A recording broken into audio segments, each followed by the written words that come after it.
ইনশাল্লাহ কেমিস্ট্রিতে এখনো অনেক ভালো করা সম্ভব। 2025 সালের রেজাল্ট যদি আমরা বিশ্লেষণ করি, সবচেয়ে বেশি পরিমাণে শিক্ষার্থী ফিজিক্স এবং কেমিস্ট্রিতে ফেল করেছে।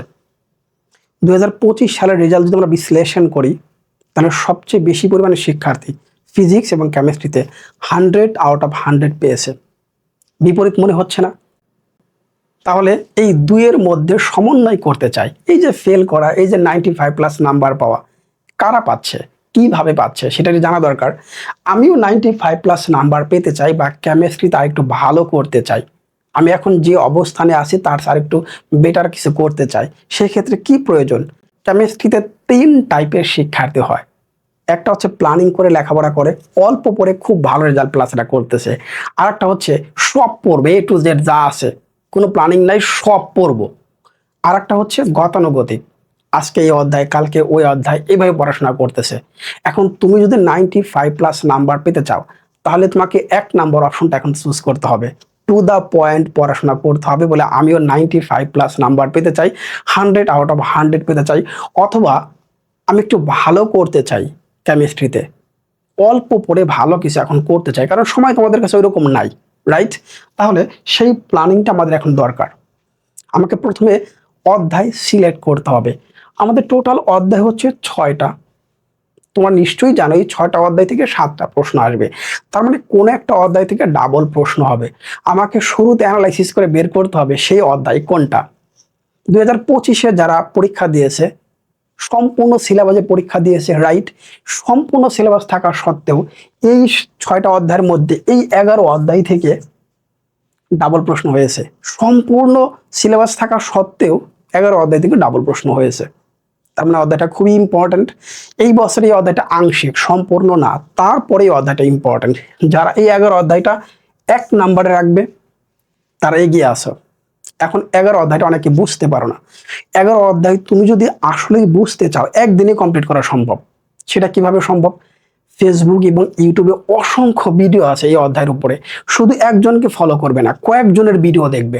আমরা করি কি, ট্রেন্ডিংয়ে গা ভাসিয়ে দেই, সকলের ভিডিও দেখি না।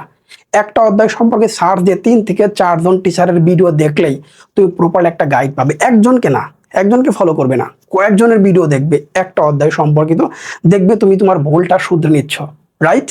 এখন আসি, এরপরের অধ্যায় হচ্ছে কোনটা? এইটা 7 নম্বর অধ্যায়। 7 নম্বর অধ্যায় থেকে 2টি প্রশ্ন হবে, সম্ভাবনা খুব বেশি, রাসায়নিক বিক্রিয়া। এরপর অধ্যায়টা হচ্ছে কোনটা? এইটা 3 নাম্বার, 6ষ্ঠ অধ্যায় মৌলের ধারণা। এই 3টা অধ্যায় থেকে 4টা প্রশ্ন হবে মোটামুটি কনফার্ম।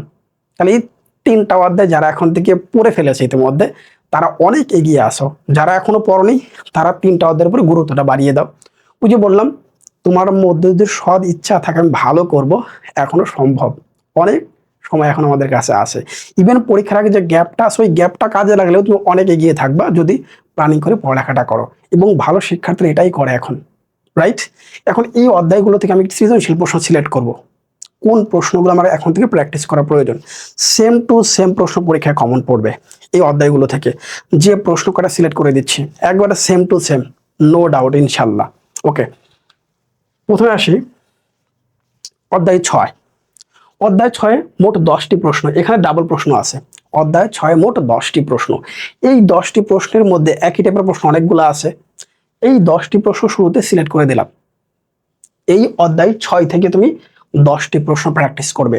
অধ্যায় 7 থেকে তুমি 10টি প্রশ্ন প্র্যাকটিস করবে। অধ্যায় 11 থেকে তুমি 10টি প্রশ্ন প্র্যাকটিস করবে। যদি কনফিউশন থাকে বলে কোন একটা অধ্যায় বাদ দিতে চাই, সেক্ষেত্রে তুমি এই অধ্যায়টা পড়ো। 5ম অধ্যায়ের এই 10টা প্রশ্ন পড়ো, নাথিং এলস। জাস্ট এই প্রশ্নগুলো প্র্যাকটিস করে যাও, জাস্ট এই প্রশ্নগুলো প্র্যাকটিস করে যাও। একেবারে কোশ্চেন মার্ক করে রাখো, যে নাম্বারিং করে রাখো বলে এই প্রশ্নগুলো পড়তে হবে। গাইড, সাপ্লিমেন্ট, টেস্ট পেপার যা আছে সেখান থেকে জাস্ট নাম্বারিং করে রাখো এবং এক্সাম হলে গিয়ে দেখো ম্যাজিক। জাস্ট এই প্রশ্নগুলো প্র্যাকটিস করো, একটা স্ক্রিনশট নিয়ে নাও, জাস্ট সবগুলো প্রশ্ন। এখন থেকে এই 4টা অধ্যায়ের উপরে গুরুত্বটা বাড়িয়ে দাও পরপর। এখন আসো, এই অধ্যায়গুলোর বাইরে অন্য কোনো অধ্যায় যদি প্র্যাকটিস করতে চাও, সেক্ষেত্রে কেমন হবে দেখাচ্ছি। তাহলে অধ্যায় 3 এবং অধ্যায় হচ্ছে 4। অধ্যায় 3 এবং 4-এর 10টা করে প্রশ্ন এখানে দেওয়া হয়েছে। তুমি চাইলে এই প্রশ্নগুলো প্র্যাকটিস করতে পারো, এর বাইরে প্র্যাকটিস করতে হবে না। ওই যে বললাম, কম পড়ে তুমি ভালো রেজাল্ট এখনো করতে পারো, সেই ক্ষেত্রে টেকনিক অবলম্বন করতে হবে। রাইট? তাহলে এই দুটো অধ্যায় তোমরা দেখতে পারো। আমি সবগুলো অধ্যায় দিয়ে দিলাম, যার যেটা ভালো লাগে। আবার বলছি, এই প্রশ্নগুলো ডিরেক্ট কমন পড়বে ইনশাল্লাহ। ওকে, আচ্ছা, সংক্ষিপ্ত প্রশ্ন, যেটা নিয়ে অনেকের মধ্যে কনফিউশন থাকে। সংক্ষিপ্ত প্রশ্নের জন্য টেস্ট পেপার বিশ্লেষণ করা সবচেয়ে বুদ্ধিমানের কাজ। আমার কাছে টেস্ট পেপার নাই, তাহলে কি করব? প্রত্যেকটা অধ্যায়ের সৃজনশীল খ নাম্বারটা বারবার পড়বা। প্রত্যেকটা অধ্যায়ের সৃজনশীল খ নাম্বারটা সবগুলা, খ নাম্বার যতগুলো আছে সবগুলো পড়ে ফেলবে। খ নাম্বার কোশ্চেন, সৃজনশীলের খ নাম্বার কোশ্চেন সংক্ষিপ্ত প্রশ্নের জন্য সবগুলা পড়ে ফেলবে। এখন এই স্কুলগুলো অর্থাৎ টেস্ট পেপার থাকাটা খুবই গুরুত্বপূর্ণ। তাহলে স্কুল হচ্ছে এখানে 9টা, আর এখানে হচ্ছে 6টা, মোটাই 15টা। এই 15টা স্কুলের প্রশ্ন তুমি যদি সংক্ষিপ্ত প্রশ্নগুলো দেখো, আমি নিশ্চিত তুমি 5টা প্রশ্ন সবসময় কমন পাবে, নাথিং এলস। তাহলে তোমার সংক্ষিপ্ত প্রশ্নের কোনো টেনশন নাই। বুঝতে পারছো কিনা? তাহলে কেমিস্ট্রিতে এই প্ল্যানিংটা করে পড়ায় করে যাও, ইনশাল্লাহ তোমার অবস্থান অনেক পরিবর্তন হয়ে যাবে, যেটা তুমি হয়তো প্রত্যাশা করতেছো। ওকে, তার মানে আমরা দেখি আমাদের পিডিএফ কোর্সে কি আছে, কি এমন বৈশিষ্ট্য আছে এই কোর্সের মধ্যে যে এতগুলো শিক্ষার্থীরা ট্রাই করতেছে। ইতিমধ্যে 2400+ শিক্ষার্থী হয়ে গেছে। 2400+, সবাই তো বোকা না। 2400+ শিক্ষার্থী হয়ে গেছে ইতিমধ্যে আমার কেমিস্ট্রি সাজেশন ব্যাচটা ট্রাই করেছে। দেখো দেখাচ্ছি, যদি আমরা আমাদের ওয়েবসাইটে একটু ভিজিট করি, যদি আমরা একটু সার্চ করি www.rajacademy.com, অলরেডি চলে আসছে। ওকে, এন্টার চেপে দিলাম, আমাদের ওয়েবসাইটে আমরা চলে আসলাম। এই ওয়েবসাইটে যদি আমরা বিজ্ঞান বিভাগের সাজেশনটা দেখি, দেখো বিজ্ঞান বিভাগে এই যে বিজ্ঞান বিভাগের 13টি সাবজেক্ট, এখানে 4000 টাকার যে 13টি সাবজেক্ট, এখানে দেখতে পাচ্ছি প্রতিদিনই সংখ্যা দেখো 73 থেকে ইতিমধ্যে 79 হয়ে গেছে। গতকাল দেখিয়েছিলাম 73, আজকে 79+টা হয়ে গেছে, এইটাই শুধু, রাইট? তাহলে এখানে কি আছে? এখানে আমরা প্রত্যেকটা অধ্যায়কে দেখো 10টি করে সৃজনশীল প্রশ্ন, তোমাকে যেটা বলেছে 4টা অধ্যায়, 4টা অধ্যায়। এই 4টা অধ্যায় থেকে দেখো প্রথমে আমরা বিশ্লেষণ করছি অধ্যায়গুলো। প্রথমে অধ্যায় হচ্ছে 6, সবচেয়ে গুরুত্বপূর্ণ। সংক্ষিপ্ত প্রশ্ন দিচ্ছে 7টা সংক্ষিপ্ত প্রশ্ন, 10টি সৃজনশীল ক, এরপরে 8টি হচ্ছে সৃজনশীল হচ্ছে খ, এরপরে সৃজনশীল ঘ প্লাস ঘয়ের জন্য দেখো 25 সালের প্রশ্নগুলো উত্তর দিয়ে দিয়েছি, 25 সালের প্রশ্নগুলো উত্তর দিয়ে দিয়েছি যেন খুঁজতে না হয়, এবং শেষ আবার টেস্ট অ্যানালাইসিস করে দিয়েছি বলে এই অধ্যায় থেকে এই অধ্যায় রিলেটেড টেস্ট পেপারে এই স্কুলগুলো প্রশ্ন প্র্যাকটিস করে যাও, সবার চেয়ে এগিয়ে থাকবা। এটাই হচ্ছে এই শীটের ম্যাজিক।